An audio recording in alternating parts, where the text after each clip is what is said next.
وانا کے اندر جو ایک ہیروئک آپریشن ہوا، یہ اے پی ایس سے 10 گنا زیادہ بڑا سانحہ خدا نہ خواستہ ہو سکتا تھا۔ 550 اسٹوڈنٹس تھے، اور ان 550 اسٹوڈنٹس کے حوالے سے جو پاک فوج نے بڑی مہارت، بڑی احتیاط اور بہادری دلیری سے وہ آپریشن کیا، کسی ایک بھی اسٹوڈنٹ کا نقصان نہیں ہوا اور سارے دہشت گردوں کو جہنم واصل کیا۔ میں سمجھتا ہوں ہماری پاک فوج، ہماری فورسز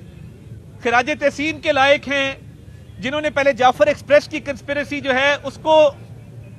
فیل کیا، اور اس کے بعد اب یہ وانا کیڈٹ کالج کے حوالے سے ایک مہارت کے ساتھ آپریشن کر کے 550 اسٹوڈنٹس کی جانیں بچائی گئیں۔ اسی طرح ابھی آئی بی ڈویژن نے اور سی ٹی ڈی نے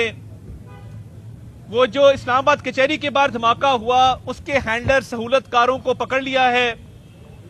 اور ان سے تفتیش جاری ہے،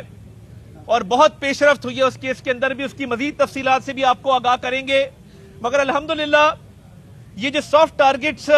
کے پیچھے جا رہے ہیں، اس کا تمام کا سراغ جو ہے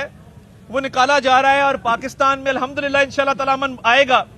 اور یہ سافٹ ٹارگٹ کے پیچھے اس لیے جا رہے ہیں کیونکہ اب ان کی ہارڈ ٹارگٹ اچیو کرنے کی کیپیسٹی نہیں رہی، تو یہ اس لیے اس طرح کی حرکتیں کر رہے ہیں، مگر ہماری سیکیورٹی محفوظ ہاتھوں میں ہے۔